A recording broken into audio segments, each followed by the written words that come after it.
Welcome to Rates and Barrels. It is Monday, June 23rd. Derek Van Riper, Eno Saris here with you on this episode. Lots of baseball news to get to over the course of this episode. We are awaiting the results of an MRI for Corbin Carroll. We have an anticipated debut of another pitcher coming up. Chase Burns joins the Reds. We'll talk about what he brings to the table and some expectations for him. Unfortunately, some other injuries, though. Chris Sale down with a rib fracture. We'll get to that a little bit later on. It does create an interesting opportunity for a prospect that has flown through the Atlanta system this year, and Didier Fuentes, but more to come on that in just a bit. A surprising demotion of Francisco Alvarez to AAA. He has struggled, but we'll get into that story as well. We'll look at where the money went. Tons of other storylines along the way. How's it going for you on this Monday? All right, a little bittersweet this morning. Some bad news about Jon Snow, our cat of 10 years or so. Had an unfortunate interaction with a coyote and is no more. Jon Snow, RIP. I'll miss you. We did not see eye to eye. The thing I got mostly from him were hisses. Well, you know what? The fact that he spoke his mind, like he spoke his mind. He mostly wanted to fight the rest of the animals we had, and he did produce heavily during his younger years. Was a good rat catcher for a while, but is no more. So R.I.P. Jon Snow. Yeah, sorry for the loss, man. Family pet's always hard to say goodbye, even in a situation where the family pet may have been frequently hissing at you. It's a weird moment. Yeah, I could feel the kind of variation in emotions as you share that news. But let's get to some baseball news. Chase Burns is going to join the Reds for his major league debut on Tuesday. And if this is a permanent addition to the Reds rotation, it's a tough schedule to start his big league career. Debut, home, Great American Ballpark. Yes, it's hot. Yes, the ball flies there. It's against the Yankees. So a very tall task his first time out. And then if he sticks around next week, it's a two-step. Yay.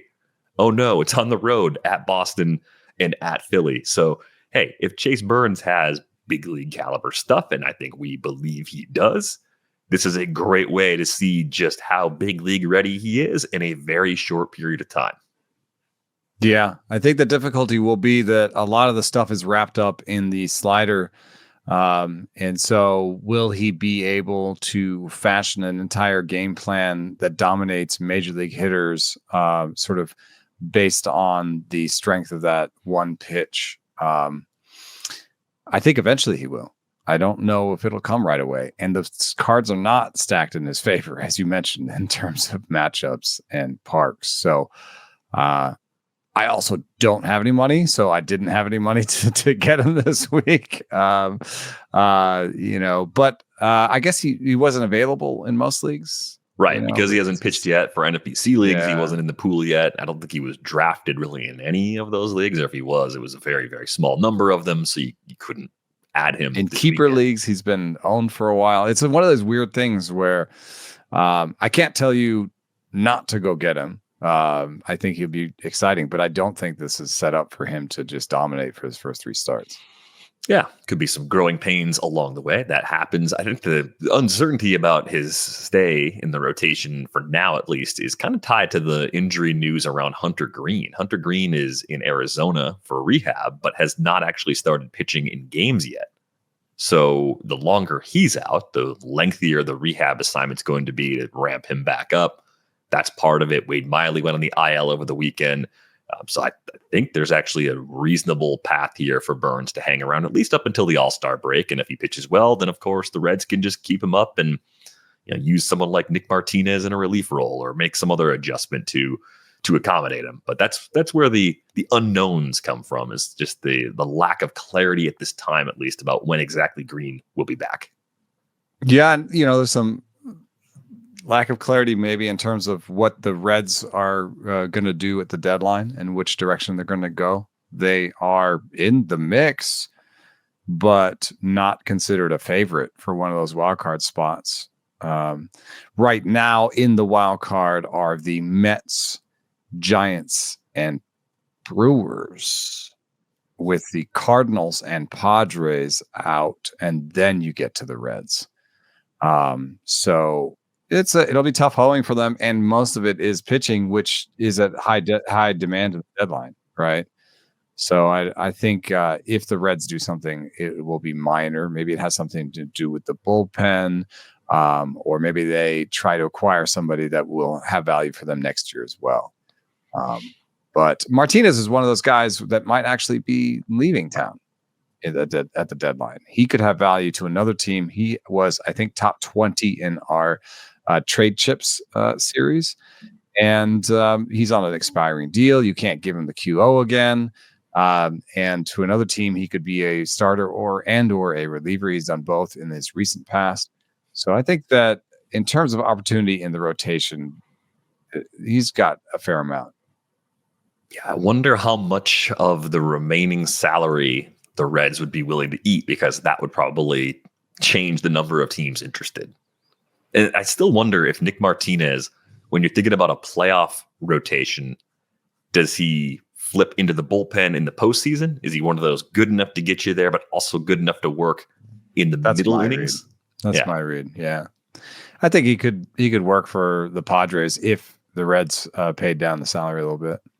Yeah, worked out pretty well for Nick Martinez in San Diego last time around, so a reunion there does make some sense, but we're excited to see what Chase Burns does in that debut on Tuesday, and if that two-step materializes, how that plays out for him on the road next week. Corbin Carroll scheduled for an MRI on his thumb. That probably has happened by now. We're recording at 2 o'clock Eastern here on Monday, so I would assume by now that MRI has been performed. We just don't know the results of that MRI yet. But he hasn't started any of the last 4 games. He did pinch hit on Saturday, which gives you that little glimmer of hope that if it was real bad, they wouldn't have taken away the possibility of that retroactive IL stint going all the way back to Thursday. But we'll see if the MRI reveals anything else going on for Carroll that might cause him to miss an extended period of time. I use this as an opportunity to plunge into the team offensive stats again, because my favorite stat from the 2024 season was that the Diamondbacks led the league in runs. They're still third this year in runs scored, third in WOBA. It's real. This is still an offense that you absolutely circle and try to avoid with a lot of your kind of mid-range streaming type pitchers. Yeah, and I'm always like, I don't know how perpetually surprised I can be by it. You know, like how does it still surprise me because I guess it's the sum of the parts in some way. It's, you know, some of these guys are undervalued. It's Perdomo being, you know, a little better than you'd expect. I think it's guys like Suarez, Naylor, Pavin Smith. You know, doing things well in their roles, and then also just being better than people think they are.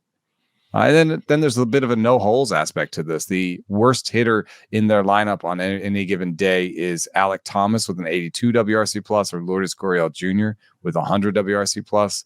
That's not a lot of holes.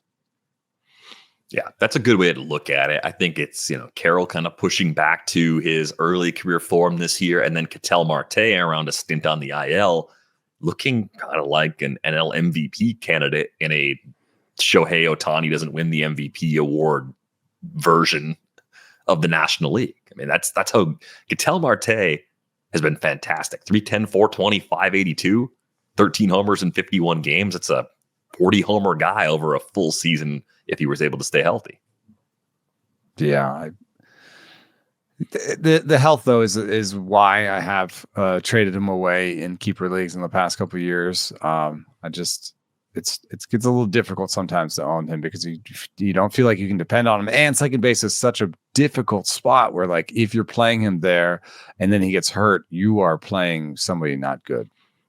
Yeah, but Ketel Marte for 85% of the season and brutal replacement for the other 15% is actually probably going to give you a top end outcome at that position anyway. But yeah, I'm looking at the underlying numbers again. Highest barrel rate of his career in his age 31 season for Ketel Marte. I did not see that coming. We saw the big step forward last year. I thought that's the ceiling. And now we're seeing one more level from him at least. Because he even cut some strikeout rate too. It's amazing. Yeah. Yeah. It's a great exercise in what if he hadn't been bothered by injuries at various points in his career? Because there's some years where he put up most of a full season games wise, but you knew he wasn't near 100%.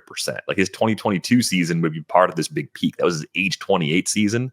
He played 137 games that year, but wasn't nearly as effective as he's been each of the last 3 seasons now, really. He also is pretty interesting because early in his career, he had a good strikeout rate and a good max EV, but hit the ball on the ground and had terrible barrel rates. And so he's just, I mean, really in the first 3 years of his career, his barrel rate was around 1.5% with a 113.5 max EV. So I think that's a type of profile where you can see a kid with that. And that's why we were interested in Michael Garcia for a while. And there's other players where you're like, man, if he can just shave 5%, like even a Roman Anthony, shave 5% off that ground ball rate, they could really take off. And it took him a long time. Ketel Marte went from a 1.5-ish barrel rate for the first 3 years. His next 3 years, it was more around 5% barrel rate. Next 3 years, more around 8% barrel rate. And then last is 12 and 15. It's like just a real gradual growth that you can't count on from every hitter that has that combination of early career skills. But I do think when you have a good max EV and not a good barrel rate, you should pay attention. There's some of those guys turn out to some of them turn out as Brian Hayes. I know. Shush. No, we're just a couple years early on Brian Hayes. That's all. Yeah, any year now. I don't know if that's true.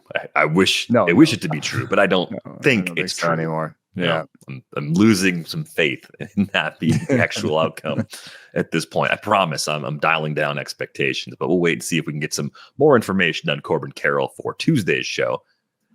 Chris Sale has suffered a fractured left rib cage. This is kind of brutal because he turned things around after a slow start. I think any scenarios in which you want to help kind of tell yourself a story about Atlanta getting back into the playoff picture probably includes key guys like Sale staying healthy.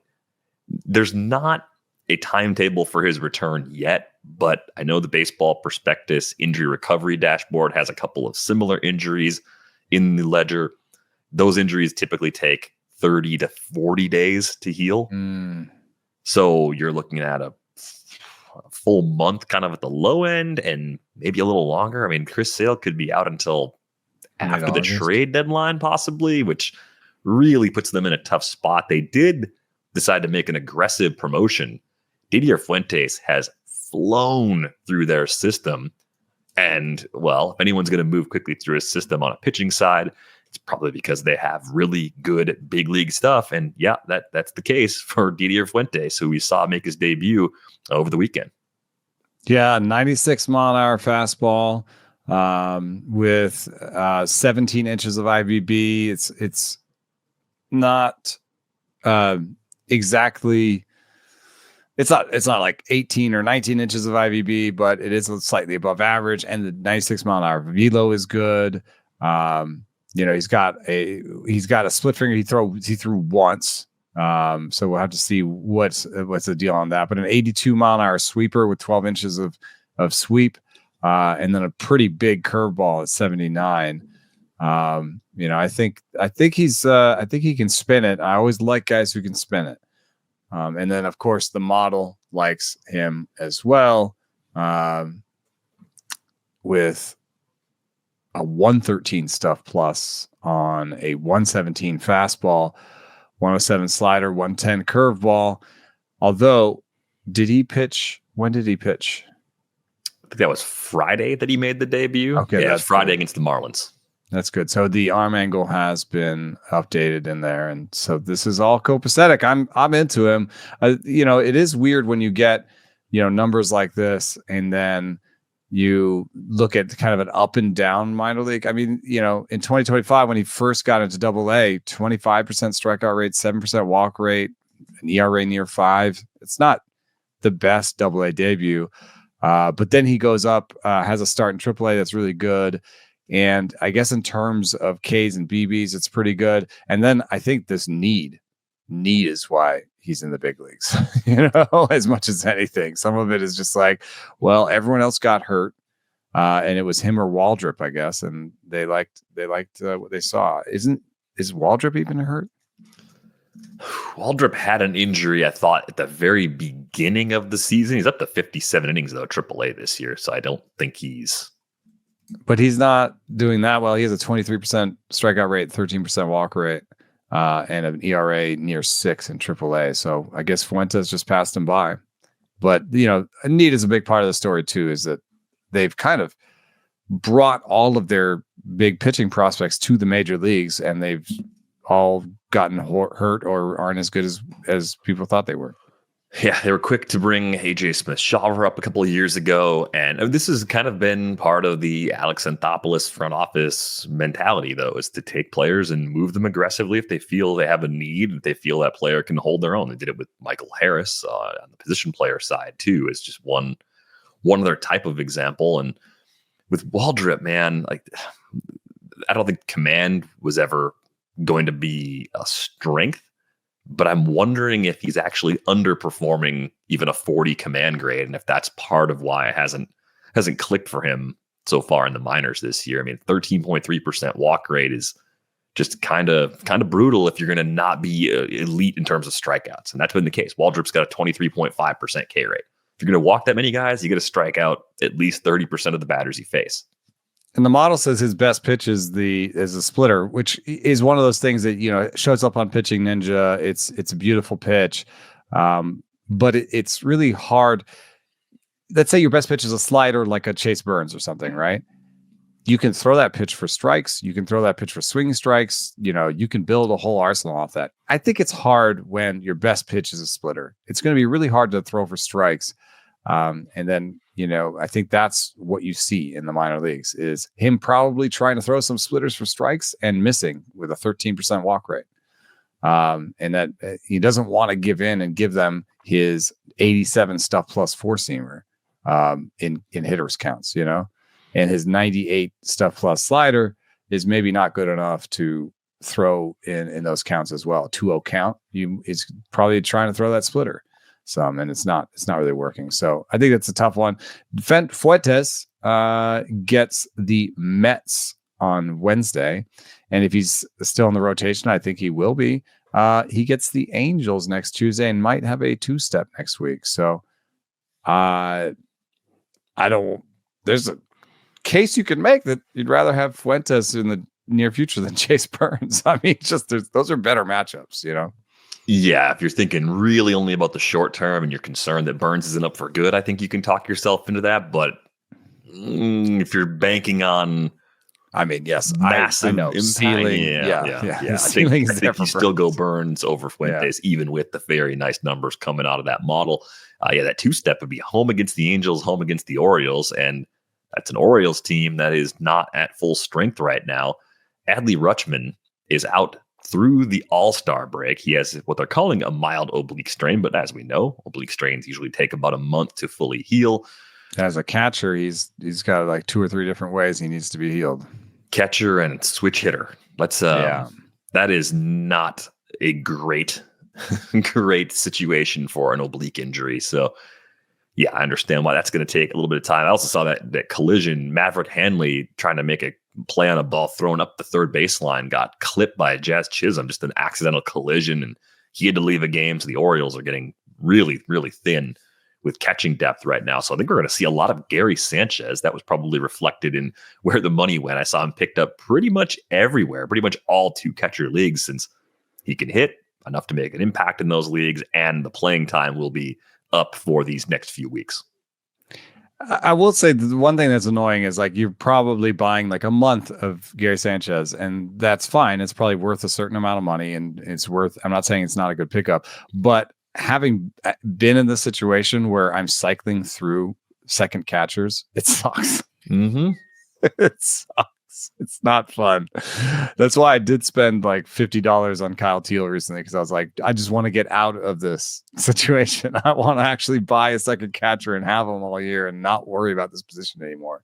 So, if you have a certain catcher as your second catcher, certain like 3 or 4 catchers as your second catcher, you had to do this deal. You had to be like, whatever. I have to keep trying. Right. If you directly had the Adley injury take away someone you were using, or if you were waiting for Francisco Alvarez to get it going, well, over the weekend, geez. the Mets decided to send him down to AAA Syracuse. Will Salmon had a good story about this for The Athletic, and I think this is a tougher call than some demotions because Alvarez has been on the big league team for a few seasons now. Defensively, he graded out really well, like pretty much borderline elite in 2023, more average a year ago, and now slightly below average so far in the time he's been able to play this year. But he had a hamate bone. He had a broken hamate bone that put him on the IL earlier this year.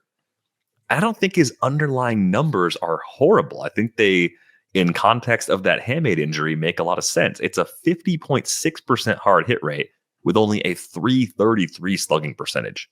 It's hard to hit the ball hard that often and be rewarded that little. So I don't have a good feel for how long this demotion is really going to be, but I do think it was really the combination of struggles. Alvarez not being the same defender he'd been the previous 2 seasons, on top of the lack of power output that probably nudged the Mets to go ahead and make this sort of decision. This is a guy's got a 98 WRC plus for his career, won't turn 24 until November. So long term still kind of looks like their solution behind the plate for the next few seasons. How long do you think he's going to be down? I imagine in most redraft leagues, you're not going to hold him through the demotion because that doesn't make sense. But as you were just saying, if you don't have a second catcher in a 2-catcher league, you're going to be interested as soon as that news comes down that he's back with the big league club and taking his spot back from Luis Torrens. Yeah, I wonder. There are factions within the Mets fandom that do not appreciate the hitting coaching of Eric Chavez. Fair, okay, and they have an ethos in New York. They make, as a team, they make contact deeper away from the pitcher. They let the ball travel more than any other team in baseball. They do have a pretty good ideal attack angle as a team. But in terms of attack direction, they are more oppo than any team other than, I guess them and the Brewers are the most oppo. So this is a team that's preaching opposite field to some degree. And that may not play to Francisco Alvarez's strengths. When we saw him be his best, he had a .209 batting average, sure. But he was pulling the ball 44% of the time and had a 12.5% barrel rate. I would rather go back to that version of him and have him just make slight adjustments off of that than have this version who has a 29% pull rate and is not accessing his barrel rate as much, 8% barrel rate for Alvarez. So maybe there's some interaction between him and the Major League hitting coaching staff that they'd want to reset. And they want him to go and maybe work with their director of hitting as opposed to their Major League hitting coach. There's a possibility there. I think that Alvarez is an interesting person to acquire if you're rebuilding, if he gets dropped and you're in a keeper league. I still might rate him fairly high. I think he'll be in my top 15 for catchers in terms of projections for next year. But yeah, in terms of this year, I don't know how quickly they turn this around. And they seem to like Luis Torrens, and it might take a while. He might be undergoing another swing change in the minor leagues. That's the part that's surprising to me, though, is that if you remember, I think we talked about this back in February, Will Salmon wrote a story about the changes Alvarez made to his swing over the course of the winter. He spent the offseason in Atlanta and was trying to, at the recommendation of JD Martinez, just be maybe more of an all-field sort of hitter. Yeah, he let the ball travel 2 inches more than he did in 2023, and he shortened up the distance between his feet, so he's kind of more upright. And his attack direction went from 3 degrees pull to 5 degrees oppo, so he became an opposite field hitter. But I don't know. he's kind of an all or nothing guy. I want him to make the most out of his power. Like, do we really care if he hits 230 versus 210? I don't like 230 with, 18 homers when I could have had 210 with 26. Yeah, that's a very fair critique, but I do think it's just like, how do we know that approach doesn't work for Alvarez yet?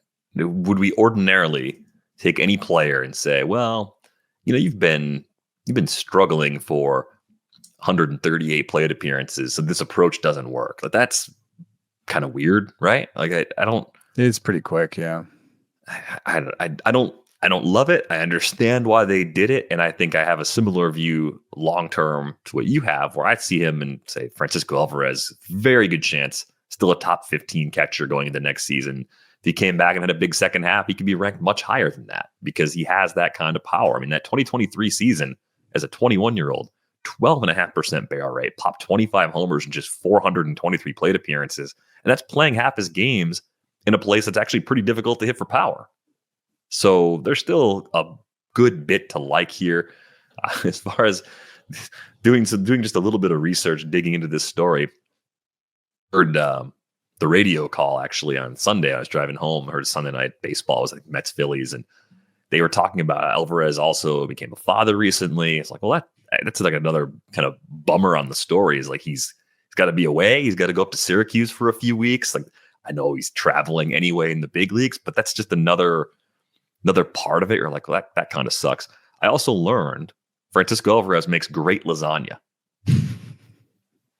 All right.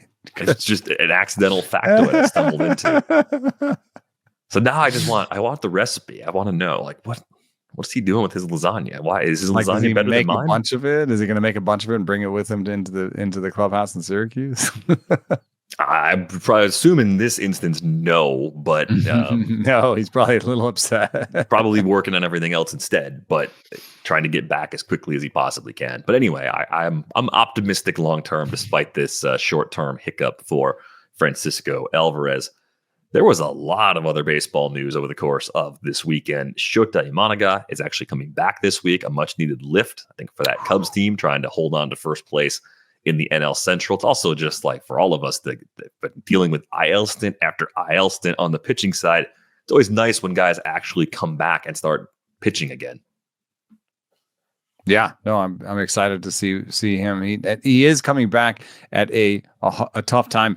The wind is blowing out in Wrigley a lot recently, and I don't know if you've seen the box scores, but it's been hot with the wind blowing out, and this is when Wrigley goes the other way and suddenly becomes like an incredibly tough place to play your pitchers. So, not the greatest timing in the world because Imanaga is going to have to deal with what we think is regression coming for his home run rate. Yeah, in the face of wind blowing out at Wrigley. So I'm not saying don't start him. Yeah, he's a good starter. This is just why I've had him ranked a little bit lower than people want, I think. Yeah, extreme heat and humidity right now throughout the Midwest, and I think it's all out east as well. So that's making the ball fly pretty much weirdest everywhere. Scientific fact in baseball is that more humidity helps the ball fly further. I don't get it. It doesn't make any sense to me as a human being. Like, doesn't it feel sometimes with humidity that you're like walking through a wall of water? Like it doesn't feel like the world is heavy on your face. You're just yeah. But water molecules, I guess, are lighter than air molecules. Doesn't feel that way, but I have this on good.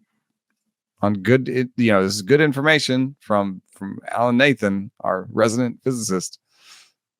So that was part of why Cincinnati, the ball was flying so well. And Wrigley to some extent too. Wrigley, and for most of the weekend, you see those Minnesota. You see the Twins Brewers, some of the scores from that series. Gosh, yeah. Brewers lineup looked like it got right in Minnesota over the weekend. We don't need to relitigate the ball thing. For the people that were like thinking about this, because I had a long interaction with somebody about, drag and wind and weather and stuff. The drag is measured on the pitch from the pitcher to home plate, so over 60 feet. So yes, there are weather effects, and you adjust for them as much as possible, but the weather effects are lessened on 60 feet when you're talking about 330 feet. So, and then when we looked at the weather effects, we tried to, adjust for the weather effects. We still found missing distance on the well hit fly ball. So I believe the ball is dead, and I believe that we're going to have to relitigate this over and over the next couple of months, because people don't remember that these things are directly measured. That they want to just wonder out loud if the ball is juiced. We're seeing a lot of that online, and no, I don't think the ball is juiced. I think the ball has higher seams than ever before, but we're heading into some nice weather for balls. So yes, they are going to go far. Yeah, it was extreme this weekend, and on top of the temperature and the humidity, the ball was also carrying at target field on Sunday because the wind was blowing out. So add that to the equation too, just like you were talking about at Wrigley. It's like, the wind patterns on top of much warmer, much more humid weather causing offense to spike. Unless, of course, Jacob Misiorowski is on the mound, which I love his celebration. I'm sure you've seen the clip by now, because it was from Friday night. I happened to be in the car at the time, so I was listening on the radio, and the Brewers radio crew kept composure much more than I would have if I was behind the mic in that instance. The best part of it, I mean, there's a lot if you watch the full clip. Misiorowski's like clapping and just like as he's walking off, you get William Contreras looking down at Castro just sitting there on home plate, and Willie Castro looks like a toddler at the end of a breakdown. Yeah, you can tell he gets a little frustrated, takes his gloves off in frustration, kind of chucks his batting gloves down. I mean, like, I get it. He knows that everyone's about to make a video of that. In that moment, he's like, "Oh, that's 100 million views of me taking a really rough hack." I was thinking about this in the context of how we rank players, and how it seems more like we could have confidence in young pitching faster than in young hitting because of the data and just knowing how pitches move. Is this big league caliber stuff? Is this outstanding big league stuff? And Misiorowski, I think, has that. And I wondered if there's this window where, because it's only been 2 big league starts, you could actually go make a trade for Jacob Misiorowski that seems like an overpay, that seems like a buy high, and probably isn't actually as ridiculous as it seems, just because it takes a lot of people time to comfortably say, that's a top 15 starting pitcher. That's a top 25 starting pitcher. And if you had to put a set of rankings out right now, what's your gut feeling for where Misiorowski fits into that conversation right now, based on the overall nastiness of the stuff that he has put out there for his first 2 big league starts? Yeah, I think that the effort that I've made with Stuff Plus is just to be able to move faster in my ranks, and I've tried to be pretty aggressive. The thing that makes it hard is that I'm also in a projections based ranker. But the nice thing is that we now have Oopsie, where we've taken Stuff Plus, put it into projections. That allows me to get a sober sense of what could be the future. Oopsie has him with a 340 projection already. And that is versus, Zips with a 496, right? Where, to be fair to Zips, it's like the Derek Carty treatment, 437 from the bat. You're gonna regress it heavily because he's a rookie. You've got 11 innings, right? But Oopsie says, hey, it's not just 11 innings that we have. We have actually, what do we have in terms of numbers of pitches? We have 167 pitches. There you go. We have 167 pitches. That's a much bigger sample. So with a 3.40 ERA for Jacob Misiorowski, I can't rank him. Like, I think about things where I'm like, how low could I rank this? And how high could I rank this? Given this projection, how far could I push it? I cannot push him any lower than 25. Because around 25, I start getting projections that are for 3.7 and 3.8. I want a 3.4. You know what I mean? So, the question then is, do I push him ahead of a Spencer Schwellenbach, who has like a 3.5 ERA projection? Do I push him ahead of a Christopher Sanchez? Do I push him ahead of Joe Ryan, Freddie Peralta? Now, those are tough because they have much more track record and they have much more sample. So that is where I would start getting nervous. So I would predict, and my rankings will come out again in maybe a couple weeks. I will predict that I'll have him in the low 20s. I think the thing that would also maybe hold him back compared to some of the other names, and I'm with you in terms of that feeling kind of like skills wise, right? But then all the track record considerations and workload considerations come into this too. How is he going to be utilized the rest of the way? And before they promoted him, my concern was just that they might be trying to front load innings to make sure he could be a starter for all of next year, but then having some kind of plan to use him as a reliever. But you watch how effective he is, and you're like, if this team is going to be a dangerous playoff team, how do you want him? Yeah. How do you convince yourself that Jacob Misiorowski going 5+ in a playoff game is not your best chance to win?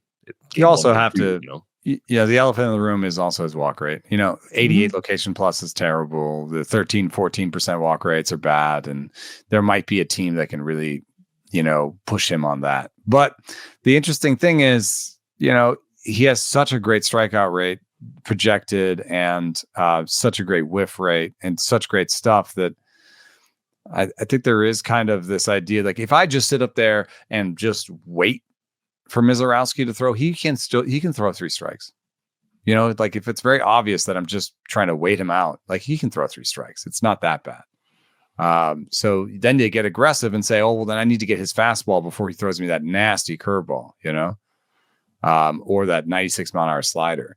So as soon as they start being like, I need to be aggressive and get that fastball, then Misiorowski's got him. So I don't know. I think there is a little bit of risk with that location, and that'll probably be what keeps him down around 25. But with a projection like that, you're still baking that in. How about this for a would you rather? Rest of season 2025 only. Would you rather have Misiorowski, or would you rather have Tyler Glass now, who just threw 48 pitches in a rehab start? It was just 2 innings. Had no runs allowed, walked 3, struck 1 out, but I think he was in the like 96+ range with his velo. I think I'd take Misiorowski pitching now. That line does not suggest to me that he's completely healthy and everything's fine. Right, like a nice 4 or 5 strikeouts in those innings would have been great for Glass. Right, exactly. It's progress nonetheless. But yeah, I mean, I just think like that 25 to 30 range on a ranking sheet is probably where you're going to see Misiorowski land, even with the concerns about command and the concerns about how they could manage that workload. Maybe they'll be careful with him around the All-Star break, all those usual things we see teams do with pitchers that are working in a situation like that. We did get Jackson Merrill back from the IL this weekend, which is really important for that Padres team, given some of the depth issues that we've talked about on this show. And we had Dennis Lynn on the show recently to talk about the Padres. And I think you and I are both on the side that looks at Merrill and says, hey, if you're playing for the future, not going to win this year, he might be among the most impactful players you could actually trade for. With a contending team saying, I'm just not getting quite enough from Merrill right now, but I can get 2 or 3 win now pieces I really like back for him in a trade. So you may be able to pull that off. And I think you're going to be pretty happy with yourself in the long run if you go down that path. Yeah, I mean, good luck. I think probably not. Try. Yeah. The one thing that might do it is that like maybe he is really slowing down on the steals. And so maybe the person who had him thought, oh, I was supposed to get 20 steals from this lineup slot. Mm-hmm. Yeah, maybe that's the other angle too. I did notice too, Nathan Eovaldi's supposed to come back this week, probably skipping a rehab assignment to do it. So good news there if you're looking for him for some innings in this set of matchups. Seattle on Friday, I'll take it.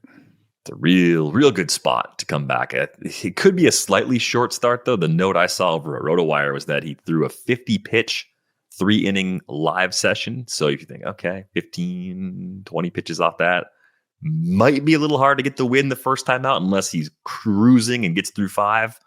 Otherwise, I think you're generally leaning towards using him in most circumstances because he's good enough. The pitching is just that thin right now with all the injuries. Let's get to our usual Monday segment, where the money went. Let's flip this one upside down. Who did you spend money on? You said you don't have any because you have a lot of Jack Caglione, which was an expensive pickup a few weeks ago. But what did you do working on a budget this weekend? Yeah, we are budgeting dollar days in the main event after getting Jack, and so when you're trying to buy for $1, you don't get Giancarlo Stanton, you don't get a Ryan Kerkering. What you do get are, let's see here, we got I believe for $1 we got Zebby Matthews. Come on down. He's injured currently, but we thought it might be a good stash. Another $1 bought us Patrick Bailey to come back to be our catcher number 2. Yay. Oh, and another $1 bought us Paul Blackburn, who has a 2-step this week. We were losing Tyler Megill, unfortunately, to that UCL strain that we were talking about last week. So I think that's decent. I got David Hamilton for $2 in at TGFBI. And I think David Hamilton is the full-time starter at second base for now. Maybe he sits against some lefties. And in my last league, I got Paul Blackburn again, and I got a Brady House for $3.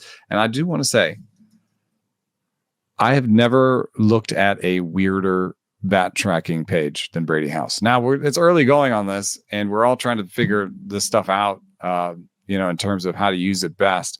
But there are things on Brady House's page that I do not understand. For example, okay, let's start with the good. 72.2 mile an hour bat speed. Pretty good. Now, 72 mile an hour bat speed with an intercept point that's 5 inches deeper than the league average. So, he would actually have even better bat speed if he got the ball out in front. So you're like, okay, these are good things. Except, why does he let it travel 5 inches? That seems like unideal. His attack direction is 5 degrees oppo. Now, here's the real weird part. He has a 54% pull rate. I actually don't understand the geometry of this. I need someone to explain to me how you can let the ball travel 5 inches, have a 5-degree opposite field attack direction, and have a 54% pull rate. I don't understand. And I don't even know how to turn this into actionable advice. I'm looking at House and I'm just like, I'm not out on it. I can't be all the way in on it. Like, does he let the ball travel so much because with a 15% swing strike rate, he would have if he went and got the ball, he'd have like a 34% strikeout rate, and that'd be too much. Maybe. Is that why he does that? And so if he does let the ball travel and he's just a hard hit spray guy, then I assume that the pull rate will go down precipitously. But it also means that maybe he'll never access that high-end power rate, and that might be why you start to see these 160 ISO for Brady House in the minor leagues last year. So I guess what I'm saying with Brady House is I don't know. I think I don't like. You think you don't like it? Yeah, but the bat speed is decent, and the park is not bad for power. And so what if he by going oppo keeps the strikeout rate to 26-27%, but he manages to get the ISO up to 180, 200? That kind of player with spray, he might have a good BABIP, might have like a 320 BABIP with that. Might be able to hit 240 with 20 homers, right? Is that 250 maybe if he's like really spraying it around and hitting the ball hard? Oh, I think that's doable. I think one of the variables I was thinking about as you were explaining kind of how unusual this approach is depth in the box. And if you lower the thresholds, you have to do it because Brady House hasn't been in the big leagues very long. You just say 1 swing minimum, and you take a look at the depth in the box off that. He's way in the front of the box. He's way up in the box. What is going on? Among all hitters, he's 30th in Why would you depth. go way up in the box and then let the ball travel? It's so strange. It's really strange. There's got to be something that we're just not thinking about that enables this approach to work. I wondered if it's just having great acceleration with the bat. One thing he's able to start later because he can get the bat moving so quickly. Yeah, I mean, maybe. One thing that I also think about is like, if you're doing a map of intercept point, like, and outcomes, if you do it relative to the plate, then you might tell somebody, oh, look at all this good contact at the front. Why don't you move up to get that contact? But really, you should be doing this type of analysis relative to the batter's center of mass versus the plate, So if he moves up, then just getting the ball out in front means further out. So I don't know that that's what happened, but I just want to impress upon people that I think that the intercept point versus your center of mass is much more important than versus the front of the plate. Because again, look, he lets the ball travel 5 inches versus his center of mass. But if you use front of plate, oh, look, he gets the ball out in front of the plate 3 inches. More than league average. Which one do you think is more relevant? I think it's the letting it travel.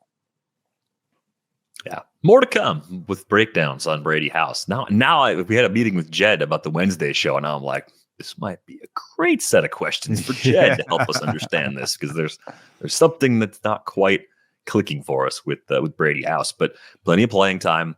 Does hit the ball hard. I think there's reasons to like him, even if we can't completely explain how his approach will actually work. But it will help us understand eventually what some of the short-term limitations might be, or how big league pitchers might be able to find some things that work against him because of what he chooses to do up there.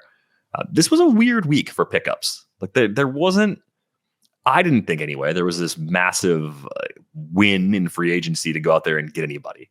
And there wasn't a must-get player. Like on the safe side, I felt like Kerkering was already gone in a lot of my leagues. He was picked up. There were 38 main event leagues where he was available. Yeah. Compared to like Gary Sanchez getting picked up in 53 leagues. So there was a decent number of main events where he was out there. 191 online championships. Those are the 12-team NFBC leagues out there. The bids were more tempered than I thought. I think I saw a max bid of only 138 for Kerkering in the online championship. I think it's people running out of money a little bit too. Oh, that's a good point. But I also think the Phillies are like, well, Matt Strahm got a save too. It's like, dang Phillies. But of the group, Orion Kerkering, Matt Strahm, and Jordan Romano, I'm taking Kerkering. Right-hander, great breaking ball, good velo. So our friend JH asked me, who would we rather stash? Bubba Chandler, who we've been waiting on all season in our online championship league. We've been playing short all year because of Bubba Chandler.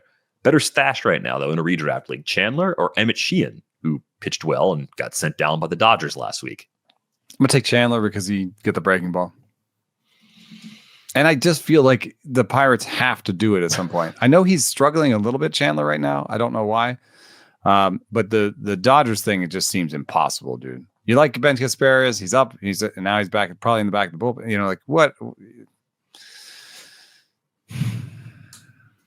I think it's Chandler too. I just can't figure out what else they want to see despite the recent results. I mean, you got Burrows in the rotation right now. Falter's been better than we probably expected, right? 3.59 ERA. They're going to trade Mitch Keller. They're going to trade Mitch Keller. That's the solution. And then they're going to have Bubba up. Okay. They're going to trade Mitch Keller. Keller signed that extension with the Pirates. It's not a wild extension cost-wise, though. No, I think it's a pretty affordable one. I think somebody that wants an affordable pitcher for a few years would do it.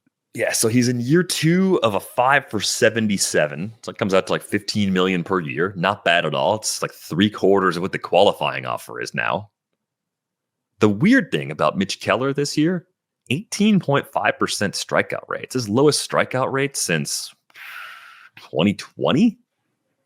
Where'd the strikeouts go? He's really suppressed homers, and I think it's probably a result of pitch mix change, because he's really ramped the sweeper usage up, and sweepers can be better for miscontact than they can be for swing strikes, especially against opposite-handed hitters.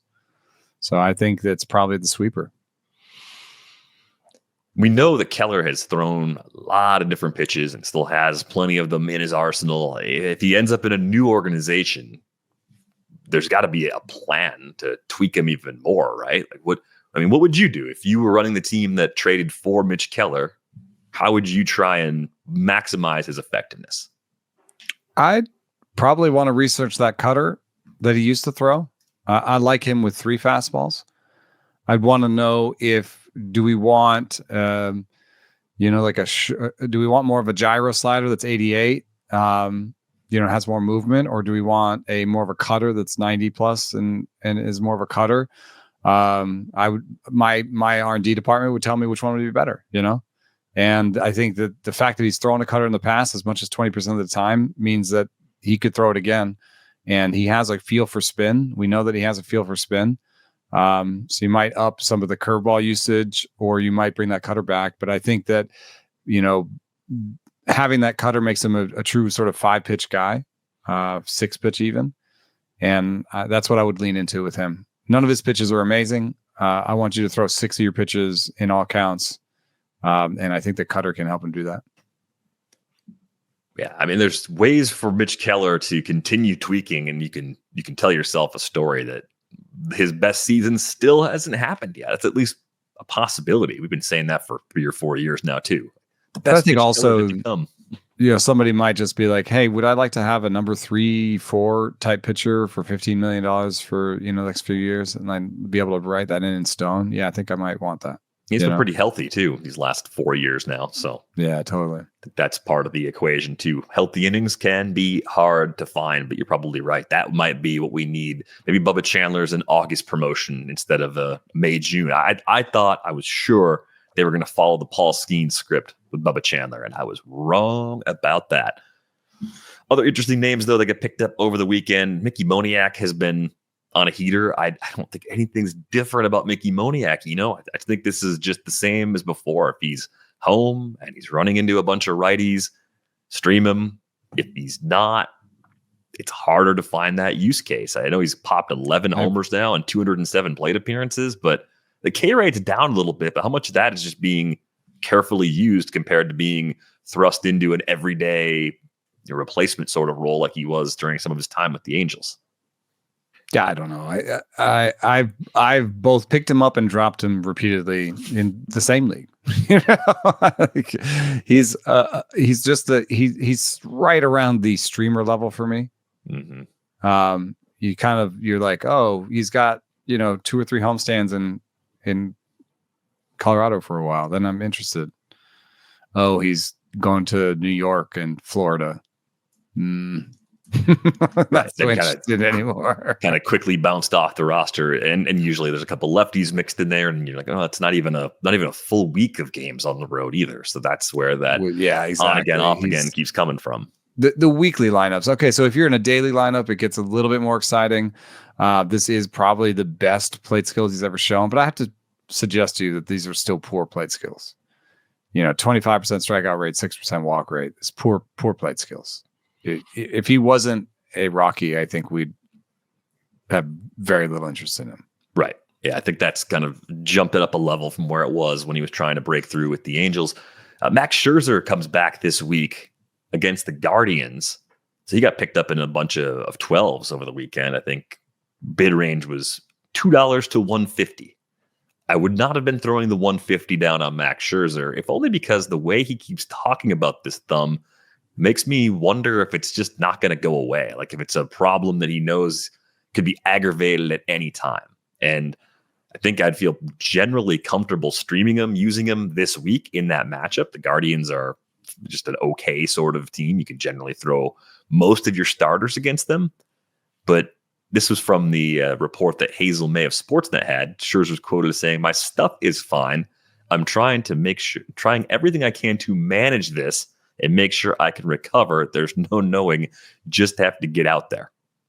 Yeah, that doesn't sound great. And also, in the past, he's come back and the stuff has been fine, but he hasn't been able to command his slider. That was kind of an issue with his back. So it is funny to think back. Remember what we thought of him when he first came up was, oh, the stuff is great, but is the command going to be there? And it's kind of weird, but maybe that's how he goes out as well. We're like, oh, the stuff is still there, but because of all the injuries, he just can't really command it. So yeah, I think of him as slightly above just a streamer. So streamers for me are like $11 bids out of 1,000.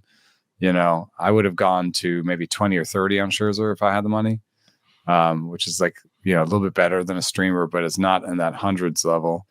I think we saw a fair amount of, you forgot this guy, you remember this injured guy like Tyler O'Neill got picked up in a few leagues, and this is the time to buy it actually when he's still hurt as opposed to when he's back, so, $11 for Tyler O'Neill. I love that one in my main event. I wish it was my pick. And then the other guy that we were in on that I actually may like a little bit more than Mickey Moniak is Tyler Freeman. In deeper leagues, he's been being picked up, and he has an 800 OPS projection. He always, by the Bat X, he's always had slightly better projections than he's put forward. But right now, he's got an OPS over 800, and he just has that elite contact rate back. So, like, would you want like a Stephen Kwan-esque player in Colorado? Yes, you would. And I think he's a little bit more playable away from home. Yeah, I think there's a couple of things that I do like about Freeman. Hard hit rates up a little bit in the time we've seen him in the big leagues this year. He's at 44.1%. I don't think he has to necessarily maintain that because the K rate is so low. It seems almost impossible that he would do both of those things simultaneously. He's got the K rate down at 7.6%. That's absurd. But the thing that I think Tyler Freeman has done this time around in the big leagues that he wasn't doing as consistently a year ago with Cleveland is stealing bases. He's 8 for 11 as a base stealer. So if he's going to be a lighter in-game power guy that's mostly average OBP runs, he needs table setter, he's got to run, and at least he's doing that. So I think it's a slightly different categorical balance than we once hoped for from Tyler Freeman, but maybe it is starting to click for him now in Colorado. Yeah, I found those pickups to be interesting. And then, I guess if you're also looking for an outfielder, Canzone, hit two homers in Wrigley over the weekend. But,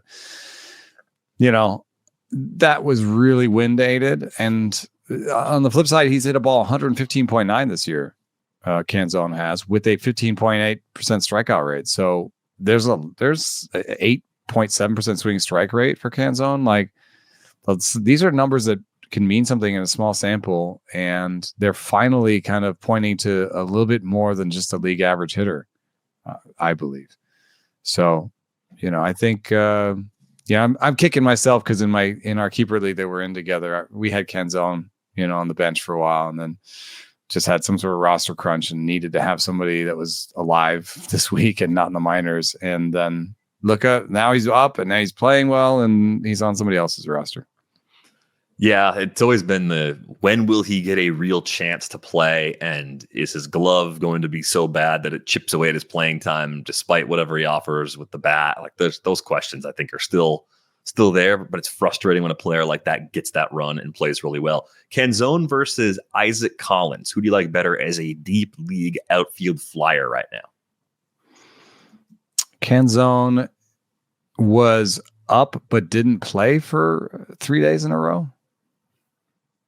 Don't like that. They get a bunch of lefties. There's 2 lefties he sat against, and then he sat against a righty on Saturday, and then he goes in the game on Sunday and hits 2 homers.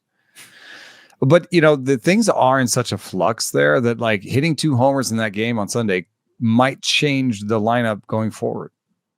Luke Raley has come back though, so that it's like Raley, Solano, Canzone, and Garver, like trying to like be the second DH behind Raleigh, and it's just.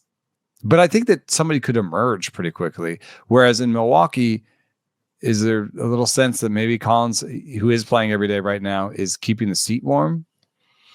I think it gets more complicated once Blake Perkins gets back because they got to figure out how to make the whole roster Mitchell. fit. But Mitchell had a big setback, hurting his shoulder, starting his rehab assignment. So they had to cut his rehab assignment already.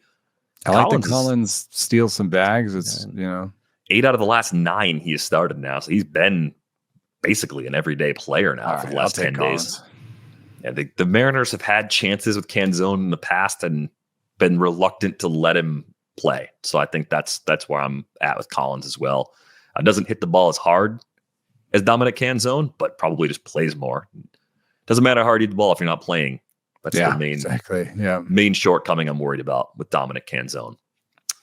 We need to go, but on our way out the door, just a reminder, you can join our Discord with the link in the show description. You can find Eno on Blue Sky, enosaris.bsky.social. I am dvr.bsky.social. Thanks to our producer, Brian Smith, for putting this episode together. We're back with you on Tuesday. Thanks for listening.